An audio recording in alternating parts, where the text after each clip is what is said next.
Hello दोस्तों, मेरा नाम सुनील है और आज हम जिस वीडियो पर रिएक्ट करने वाले हैं उस वीडियो का टाइटल है India to join new Quad group soon, why this is bad for Turkey. और आज हम इस वीडियो को देखेंगे और अपनी ओपिनियन देंगे वीडियो के एंड में। और अगर आपने हमारे चैनल सब्सक्राइब नहीं किया है तो प्लीज़ इसे सब्सक्राइब कर दें। नमस्कार and I welcome you all to world affairs. मैं हूं प्रशांत धवन। नाउ क्वाड जब भी हम कहते हैं ना, क्वाड का मतलब होता है कोई ऐसी चीज जिसके चार साइड्स आपको मिलेंगे।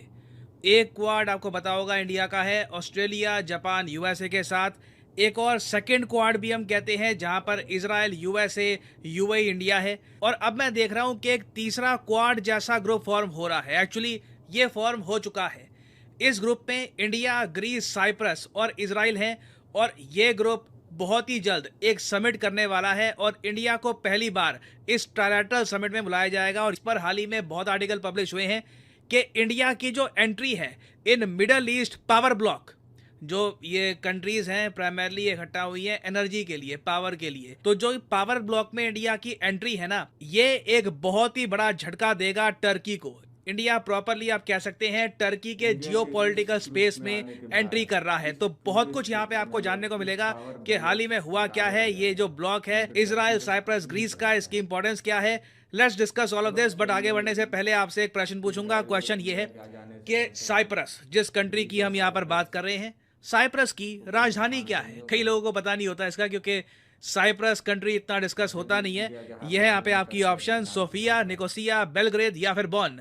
कमेंट सेक्शन में करिए उत्तर। सही उत्तर मैं आपको दूंगा वीडियो के अंत में। अच्छा, पहली बात तो जिन देशों की यहाँ पर बात कर रहे हैं हम, एक बार मैप में उनके दर्शन मैं आपको करा देता हूँ। यहाँ पे आप देख पाओगे एशिया का मैप। ये है हमारा प्यारा भारत। इंडिया अभी के लिए इस ग्रुप का मेंबर नहीं है, मगर बहुत जल्द बन जाएगा। ये ग्रुप है इजराइल। यहाँ पे आप देख पाएंगे, आपको पता बहुत ही मस्त कंट्री है ना। इजराइल बिल्कुल साथ में एक टापू वाला देश आप दिखेगा टर्की के साथ में, इसका नाम है साइप्रस। और अगर आप सुनिए कि बंटवारा क्यों रखा है, तो ये वाला हिस्सा साइप्रस का ये टर्की कब्जा खा है। टर्की कहते हैं कि खुद का अलग से देश बनाएंगे, तो ये case. But overall as Indians हम लोग साइप्रस का प्रॉपर मैप है उसको एक्सेप्ट करते हैं, हमारी गवर्नमेंट उसको एक्सेप्ट करते हैं। तो मैं यही कहूंगा कि पूरा टापू है ये साइप्रस है। नाउ इजराइल, साइप्रस और आगे यहाँ पे आप देखो ग्रीस। ये एक बहुत ही इंपॉर्टेंट पावर ग्रुप है मेडिटेरेनियन का, क्योंकि ये तीनों देश आपको लेंगे, इनका डायरेक्ट एक्सेस है टू द मेडिटेरेनियन सी। अब यहाँ पे आपको कहे चलो ठीक है, मेन पार्टी कौन सी है समझ में आ गया, मगर ग्रीस, साइप्रस और इजराइल इकट्ठा आए हो। देखिए ये लोग इकट्ठा आए टर्की वजह से।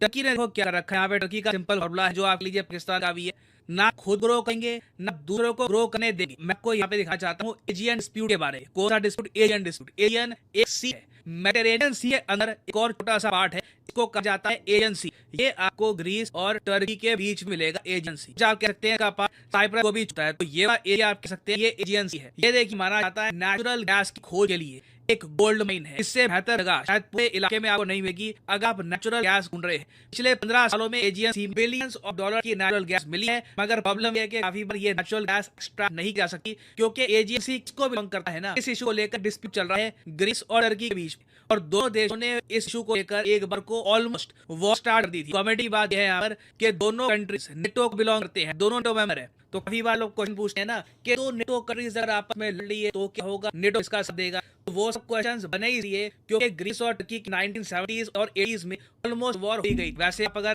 इसका एक प्रॉपर टेक्निकल जवाब चाहते हैं तो जो देश पहले अटैक करेगा ना, जो देश पहले अटैक करेगा किसी और नेटो कंट्री को, चाहे वो खुद भी नेटो मेंबर ना हो, उस कंट्री को बाकी नेटो मेंबर्स मिलकर न्यूट्रलाइज करेंगे। टर्की अटैक करता है किसको, तो टर्की पे अटैक किया जाएगा बाकी नेटो कंट्रीज द्वारा। ये आपको मैं टेक्निकल बात कह रहा हूँ। कल को मान लो दो कंट्रीज के बीच में कॉन्फ्लिक्ट होती है तो पहले वो कई हफ्तों महीनों कोशिश की जाएगी कि बिना किसी पर अटैक किए नेटो वैसे ही इशू रिजॉल्व करवाए। खैर एजेंसी को लेकर टर्की कहता है कि यहाँ पर नेचुरल गैस ये हरी है, ग्रीस कहता है ये नेचुरल गैस हमारी है। साइप्रस भी दावा करता है कि मेडिटेरेनियन सी में एजेंसी में बहुत सारे नेचुरल गैस के रिजर्व्स हैं जो बिलोंग करते हैं साइप्रस को, मगर टर्की ने गलत तरीके से ये रिजर्व्स कब रखे हैं। अब यहाँ आपको चलिए ठीक है, ग्रीस और साइप्रस पीड़ा हम समझ गए। यहाँ पर इजराइल कूदा। इजराइल देखिए इसलिए कूदा क्योंकि इजराइल का बहुत लंबे समय से ये कहना है कि लड़ाई झगड़ा छोड़ो, नेचुरल गैस निकलो, हमारे देश से ये पाइपलाइन गुजारो और उसके बाद जहां मर्जी तुमको ये बेचनी है ना नेचुरल गैस, इसको बेचते हैं, बिजनेस करते हैं, लड़ो।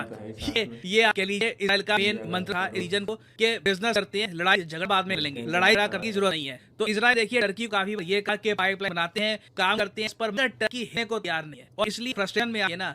इजराइल ने कहा कि हम लोग एक पार्टनरशिप फॉर्म करेंगे साइप्रस और ग्रीस के साथ और कोशिश करेंगे नेचुरल गैस एक्सट्रैक्शन का जो प्रोसेस है इस एरिया से, एजियन के एरिया से ये शुरू हो और उसके बाद हम देखो ये जो नेचुरल गैस है ये बेच सकते हैं एनर्जी हंग्री कंट्रीज को, जैसे कि इंडिया। तो जब इंडिया को इन्वाइट किया गया ना ग्रुप में, ये इसलिए नहीं किया गया क्योंकि इनको हमारा कल्चर पसंद है, हमारी चीजें पसंद है, ये कहते हैं ओ इंडियन फूड सो इंडिया को लाओ, इंडिया को नहीं। यहाँ पर हमें एज ए बायर इन्वाइट किया जा रहा है कि हम सब टर्की से भिड़ेंगे, अपने हकी जो नेचुरल गैस निकलेंगे और उसके बाद हम आपको बेचेंगे। और टर्की के लिए सर बात इसलिए इंडिया अगर इस ग्रुप को ज्वाइन कर लेते, टर्की के लिए सर बात इसलिए है क्योंकि अब फाइनली इस ग्रुप को इजराइल, ग्रीस और साइप्रस के ग्रुप को इकट्ठा होने का एक प्रॉपर रीजन मिल जाएगा। वो रीजन होगा इंडिया की ह्यूमंगस मार्केट, इंडिया को नेचुरल गैस बेचेंगे, प्रॉफिट आएगा। तो अब टर्की को जेन्युइनली डर लेगा, पहली बार इन तीनों कंट्री को मिलकर काम करने का एक जेन्युइन रीजन मिला है बिकॉज ऑफ इंडिया। अब एक क्वेश्चन यहाँ पे आपका ये भी आ सकता है कि इंडिया सिर्फ बायर होगा, इंडियन कंपनीज यहाँ पर आकर ड्रिंक नहीं कर सकती। देखिए उसकी बात चल रही है, अगर इंडिया उसमें अभी तक अगेन जो मेरे इसमें डेवलपमेंट्स होगी मैं बताऊंगा, ठीक है। अगर कुछ होता है तो उससे इन्फॉर्मेशन बाद में आपको दूंगा। अभी के लिए मैं देख रहा हूँ इजराइल सरकार मिनिस्ट्री है, उन्होंने अपनी वेबसाइट पे लिखा है कि इंडियन और ग्रीक कंपनीज बिड कर रही है on block of show Israel. तो देखो इंडियन और ग्रीक कंपनीज चाहती है कि इजराइल के पास ये लोग एक्सप्लोरेशन पे क्या पता नेचुरल गैस मिल जाए, तो इंडिया बिल्कुल थोड़ा बहुत यहाँ पर एक्सप्लोर भी करेगा। कुछ अगर मिल जाता है तो बहुत अच्छी बात है, बट प्रेडोमिनेटली भी के लिए अगर मैं बात करूँ, हमें एज ए बायर यहाँ पे लाया जा रहा है। और इंडियन पर्सपेक्टिव आप अगर देखें तो टर्की पर प्रेशर बनाने का ये बहुत अच्छा मूव है। इजराइल के साथ रिलेशन हमारे इससे स्ट्रॉन्ग होंगे, ग्रीस के साथ हमारे रिलेशन ज्यादा स्ट्रॉन्ग होंगे। ओवरऑल मैं कहूँगा ये एक बहुत ही ज्यादा अच्छा जियोपॉलिटिकल मूव है। बट अभी इसके बाद बेबी स्टेप स्टार्ट हुए हैं, भी इससे रिलेटेड बहुत न्यूज आएंगी, बहुत डेवलपमेंट होंगी। याद रखिएगा पीएम मोदी हाल में ग्रीस गए थे, कोई बड़ी बात नहीं है, द फ्यूचर इजराइल फिर से हो जाए और उस वक्त नेचुरल गैस के एक्सपोर्ट पर खास बातचीत हो। तो ये आपको बता दूं एक मेजर जियोपॉलिटिकल डेवलपमेंट है, इससे रिलेटेड न्यूज इन तक चुराई तो मैं आपके लिए रिलेटेड वीडियोस लाता रहूंगा। और फाइनली वापस आ रहे हैं क्वेश्चन पे, साइप्रस देश जिसमें बात कर रहा था, इसकी राजधानी क्या है? तो सही उत्तर यहाँ पे है ऑप्शन बी निकोसिया। यहाँ आप देख पाएंगे ये है Nicosia, the capital of Cyprus. और फाइनली मैं ये ऐड करूं कि आप किसी एग्जाम तैयारी कर रहे हैं, चाहे एसएससी, यूपीएससी, बैंक आप परचेज सकते हैं अनअकैडमी के पॉलिटी कोर्सेज। कमेंट सेक्शन में जाइए, पिन कमेंट में यहाँ पे आपको लिंक। फॉर एग्जांपल लेट्स आपको प्रिंट करना है यूपीएससी के एग्जाम के लिए, यूपीएससी लिंक पर यहाँ पर क्लिक और यहाँ पे परचेज कर पाएंगे अनअकैडमी का यूपीएससी कोर्स। बट दो प्राइसेस यहाँ पर लिखे हैं, डोंट एवर पे दीस प्राइसेस, सिंपली यहाँ पर कोड डालिए PD10 and the prices just start fall and you be able to save a lot of money. तो use the code PD10 and save money. इसी के साथ ये है वीडियो का, थैंक फॉर लिसनिंग। अब बैलेंस हो गया, किसी के हक में नहीं है अभी पावर बैलेंस। इंडिया और इजराइल के आ जाने से पावर बैलेंस बहुत ज़्यादा ग्रीस और साइप्रस के खिलाफ, मतलब ग्रीस और साइप्रस के साथ हो गया है।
तो चलिए जी इस वीडियो पे बात कर लेते हैं। और मेरी राय तो यही है कि इंडिया और इजराइल के आने से टर्की अपनी दादागिरी नहीं दिखा पाएगा, और जो इस खित्ते में जो पावर बैलेंस बिगड़ा हुआ था, अब इंडिया के आ जाने से और इजराइल के आ जाने से अब वो पावर बैलेंस दोनों तरफ से बराबर हो जाएगा। क्योंकि इस क्षेत्र में ना ग्रीस तरक्की कर पा रहा है, ना साइप्रस तरक्की कर पा रहा है, क्योंकि इस क्षेत्र में जो समुद्री क्षेत्र में जो नेचुरल गैस के खजाने हैं वो टर्की की वजह से किसी का फ़ायदा नहीं हो रहा है। और अब इंडिया और इजराइल का नया इंडिया और इजराइल का ग्रीस और साइप्रस के साथ जो नया ग्रुप बन गया है, कम से कम वो इस गैस की खोज करेंगे। और गैस की खोज जब होगी, इसकी ड्रिलिंग होगी, तो जो इसका खजाना निकलेगा, इससे पूरे इस क्षेत्र में तरक्की होगी और हर देश खुशहाली की तरफ बढ़ेगा। और इंडिया एक मार्केट है ही, इंडिया कल को गैस खरीद भी सकता है, कल को गैस बेच भी सकता है। तो ये तो हर देश के लिए सही है, तो इस ग्रुप का बनना भी सही है मेरे हिसाब से। इसलिए मैं तो यही चाहता हूँ कि जो नेचुरल गैस के खजाने हैं उसकी जल्दी से जल्दी खोज चालू हो, जिससे जिस क्षेत्र में गैस की कमी पड़ रही है उस क्षेत्र में सबको गैस की सप्लाई करी जा सके और इससे इस पूरे क्षेत्र को ही फ़ायदा होगा। और इंडिया और इजराइल के आ जाने से इन लोगों की पावर पोजीशन भी बढ़ेगी। तो चलिए जी, ठीक है, आज की वीडियो यहीं ख़त्म करते हैं। बाकी आप अपने कमेंट, अपनी राय हमारे वीडियो के चैनल में कमेंट राय में ज़रूर लिखिएगा। और अगर आपने हमारे चैनल सब्सक्राइब नहीं किया है तो प्लीज़ हमारा चैनल सब्सक्राइब कीजिए। बाकी आपको इससे भी अच्छी वीडियो देखने को आपको हमेशा मिलती रहेगी। जय हिंद।